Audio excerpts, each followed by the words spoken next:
Bismillahir Rahmanir Rahim. This is the English translation of the Majlis of Hazrat Maulana Qamar Uzzaman Saheb Damat Barakatuhum, which took place on Thursday morning after the Fajr Salat, Thursday, the 1st of Muharram 1445, corresponding with the English date 20th of July 2023. This Majlis took place at Rangar Masjid, the Markaz there in Srinagar, Kashmir. Hazrat Wala starts off this Majlis by quoting the ayat of the Quran Majid, Ya ayyuhal ladhina amanu attaqullaha wa kunu ma'as sadiqeen.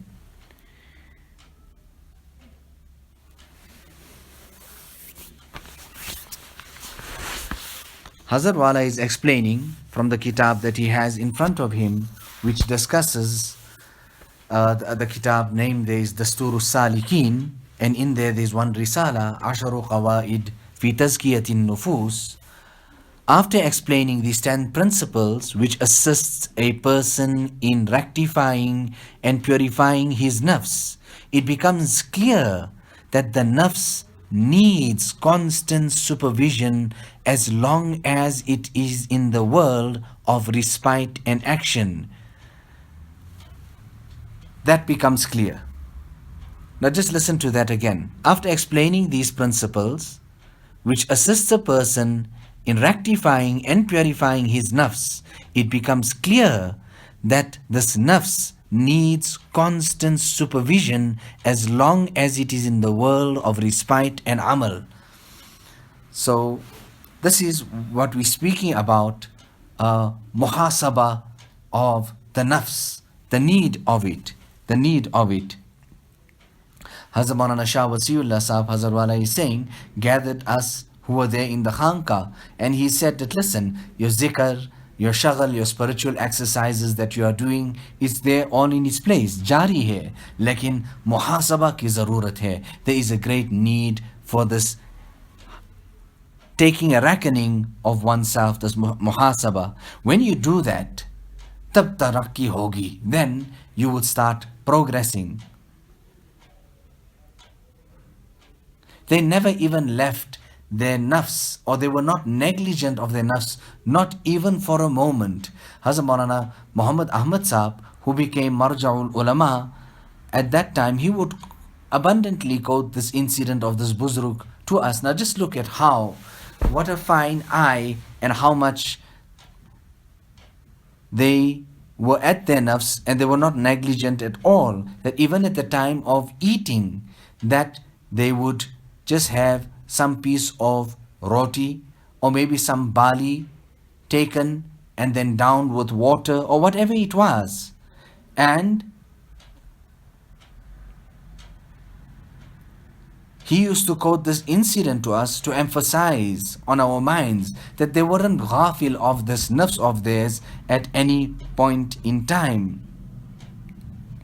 You have the High Court, and then you even have these lawyers who go and then represent others in the High Court in front of the judge. And I see them myself, Hazrat Wala is saying, they come in the morning, they are restless, they are pacing up and down, and I even say to them that you are anxious, you are worried, but you are wakil, you are judge yourself. And then what do they tell me? That they say, Maulana, जज के सामने करे हो मामूली बात नहीं, जज के सामने करा होना कोई मामूली बात नहीं. It's not an easy, simple thing to go and stand in front of the judge in the High Court. وَأَمَّا مَنْ خَافَ مَقَامَ رَبِّهِ وَنَهَى النَّفْسَ عَنِ الْهَوَى. The one who fears standing in front of Allah subhanahu wa ta'ala and it prevents its nafs from following its base desires, فَإِنَّ الْجَنَّةَ هِيَ الْمَأْوَى. Jannah will be the abode of that person. So much of istihzar and check of the nafs. I seen this myself, Hazrat Wala is saying, Hazrat Maulana Shah Abrarul Haq Sahab, when he used to make his takbir at tahrima, sometimes he would carry out the takbir and then fold his hands, and just some seconds later, he would then just repeat that same amal again, meaning he start off his salat again and say that takbir at tahrima again, just because he did not find that desired istihzar, that awareness of him standing in front of Allah of that level that he desired. So then he would start his namaz again. That's what a close check they kept of themselves. You know, Buzrugan Deen were asked that how would we reach Allah? And they told the people, Da'in nafs wa ta'al. Abandon your nafs. Trample on your nafs. Go against the demands of your nafs. And then come, you'll reach Allah. This obstruction, this barrier, this hurdle, the ha'il is nothing other than the nafs. Therefore Allah Ta'ala says, قَدْ أَفْلَحَ مَنْ زَكَّاهَا. The one who has purified it, referring to the nafs, this self has succeeded, and we are all bound and mukallaf and responsible of this command of Allah.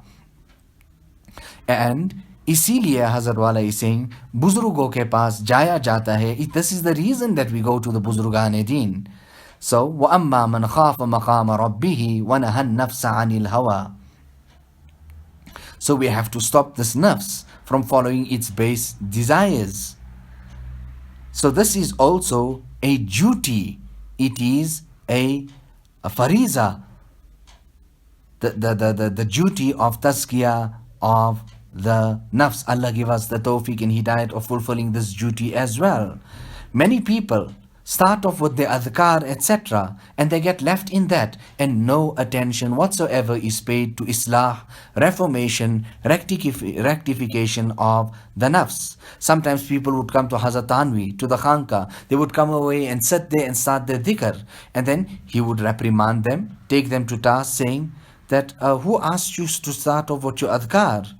It is greatly possible that when I sit with you and assess you, diagnose you, I would want you to do other things before you actually start off with your dhikr. So the importance of islah of the nafs. So it is 2 steps. Place your one foot on your nafs, trample upon it, and the next foot is in Jannah. Hazrat Maulana Shah Wasiullah Sahib used to shorten this journey even further. He would go, his andaz, his style was like that. He would say, no man, I am saying it's only one. Put your foot on your nafs, and then the game is over, you've won. The minute you put your foot on your nafs and trample upon it, you have reached Allah already. There is no next step. You have already reached Allah subhanahu wa ta'ala. Our Buzrugan Deen were not negligent of this nafs, not even for a moment.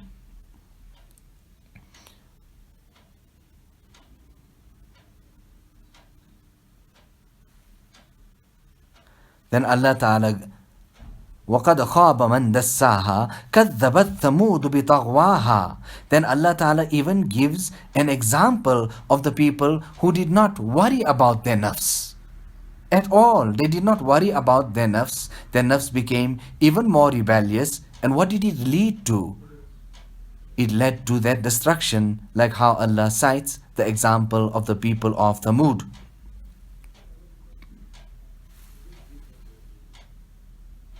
So Allah Ta'ala put us also on this path and let us fulfill this fariza and this duty to Allah Subhanahu wa Ta'ala. So let us get onto this path. Lag to jaye. Let us get onto this path. Fir Allah Ta'ala आसान भी फरमा देगा. Allah will make it easy for us after that. Let us make that intention and let us take that step to Allah, and Allah will make madad. If we take that step to Allah, Allah will come closer to us. If we go walking to Allah, Allah Subhanahu wa Ta'ala will come running to us.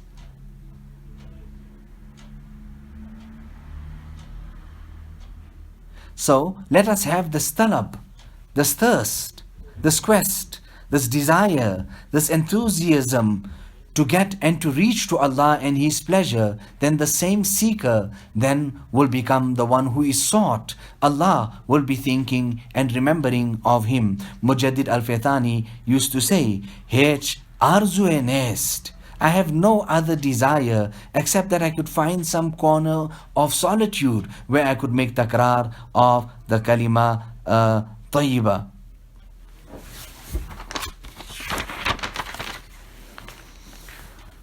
So we should make dua to Allah subhanahu wa ta'ala that He makes this path or our treading and walking to Him easy. Hazrat Maulana Shah Wasiullah Sahab used to say to the old ones, he would say that say to Allah, O Allah, I've become aged, have mercy on me. He would say to the young ones that, O Allah, I'm young, my passions and my desires and my nafs is strong.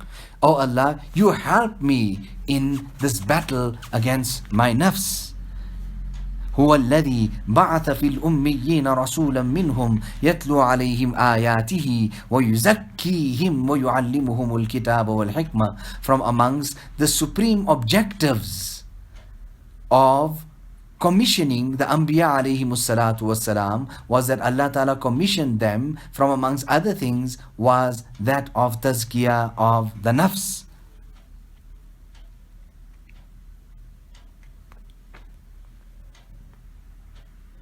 So the Nabi came to make tarbiyat of the Sahaba, and each one of them became and reached the highest stages of wilayat and sainthood. إِذَا سَخَّرَ اللَّهُ لِسَعِيدٍ فَكُلُّهُمْ سُعَدَاءُ. When Allah Ta'ala makes a people, a group, some person subservient to the next person, to that pious person, then remember the whole lot of them are then will become fortunate, will then become fortunate.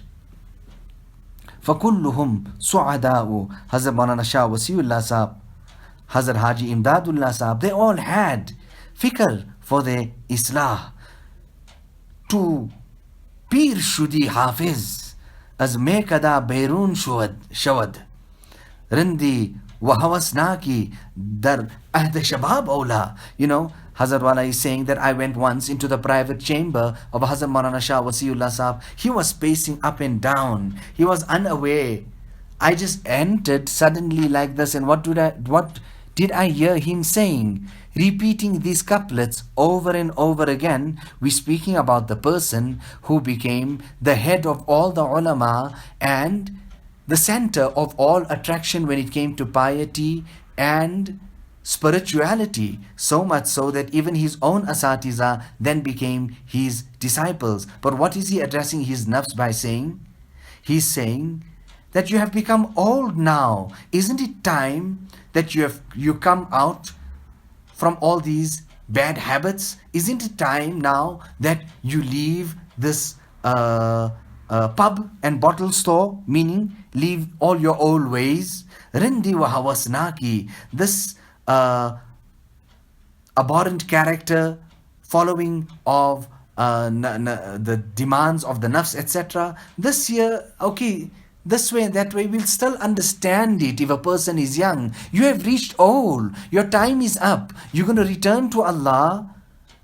Come out of that type of life now. Da'in nafs wa ta'al.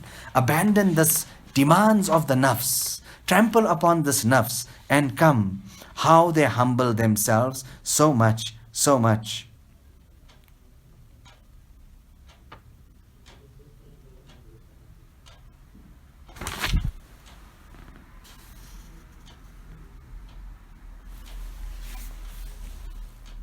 So the pious predecessors used to remind people and advise them on the need of taking stock of the nafs and to rectify it before the opportunity passes. Now, I think it'll be appropriate to quote some pieces of advice from our pious predecessors on the subject, and Hazrat Wala then starts off there with Sayyidina Abu Bakr radiyallahu ta'ala an. The text there reads, "I'lamu ibadallah, O servants of Allah, know well that أنكم تغدون وتروحون في أجل قد غيب عنكم علمه. That, O servants of Allah, know well that you are spending your mornings and evenings in a life whose knowledge is concealed from you. فإن استطعتم أن تنقضي الآجال وأنتم في عمل الله فافعلوا. If you can spend your lives doing good for Allah subhanahu wa ta'ala, then do it. Then do it. If you can do this, if you can just do this, spend your lives in such a manner that you are in the obedience of Allah subhanahu wa ta'ala, then do it.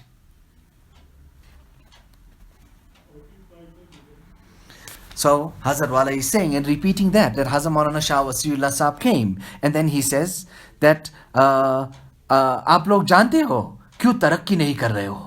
Do you people know why you people are just sitting in the same place? No progress, no improvement, sitting in that same place.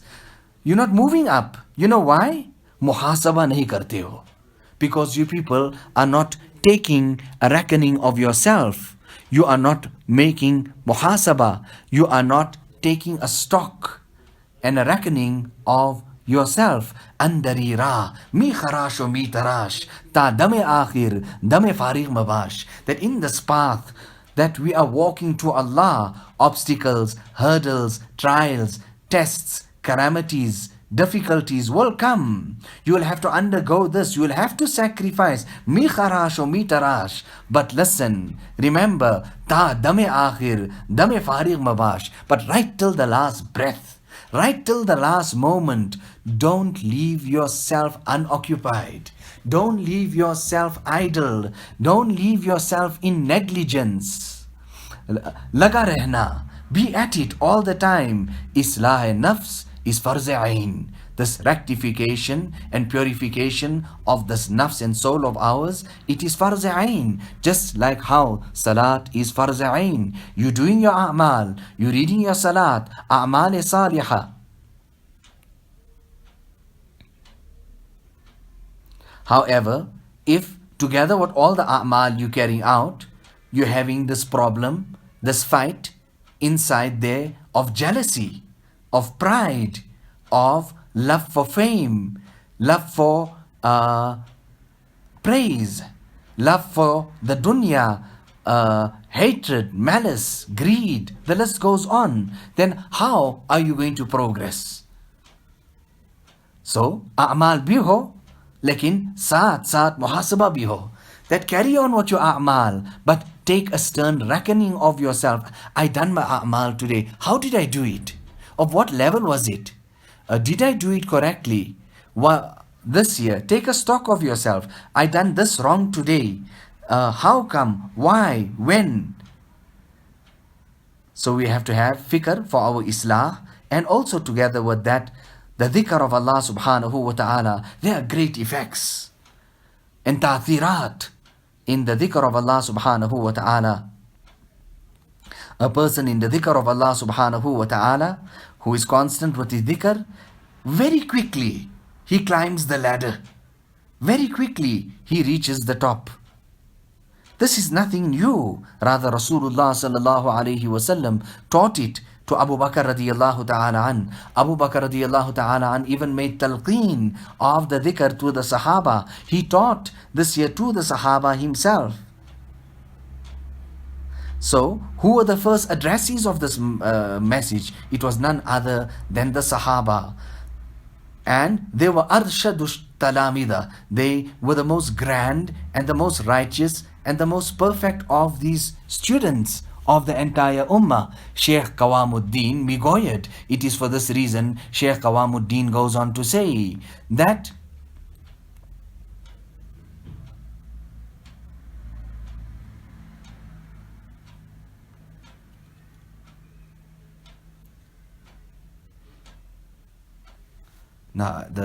anyway, the Farsi is leaving my mind.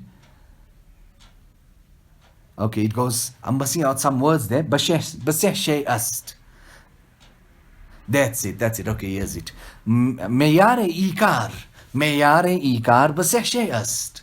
The foundation of this matter of ours, listen, this deen, our path, suluk, is and can be confined and brought together quite simply just in three: Kitabullah, Sunnat Rasul, and Sirat Salaf, the Quran, the Hadith, and how did our pious predecessors love Quran and Hadith, their tariqah, and they were successful? Look at that, and you will be able to understand and follow and practice Quran and Hadith so well. On one occasion, Umar radiallahu ta'ala passes by Uthman. He greets, he gets no reply, he moves on, he lays this complaint to Hazrat Abu Bakr radiallahu ta'ala. Abu Bakr radiallahu ta'ala doesn't make a conclusion. He makes no remark.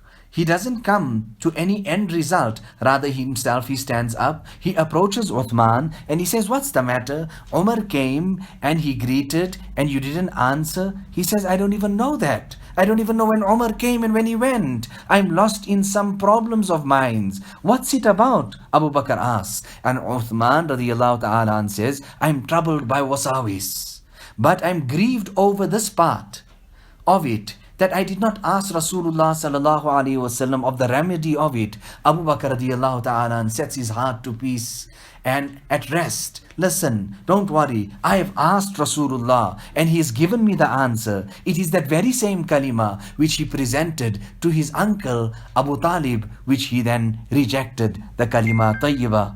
So we should keep wird of the kalimat tayyiba. Rather, we should be meticulous of this year. So zikr, ihtimam of zikr, and fikr of islah.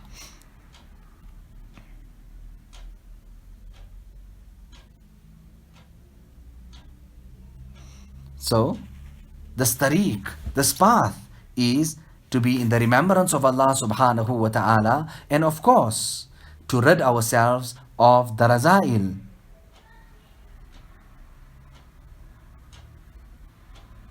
So Allah Ta'ala keep us on tariq haq.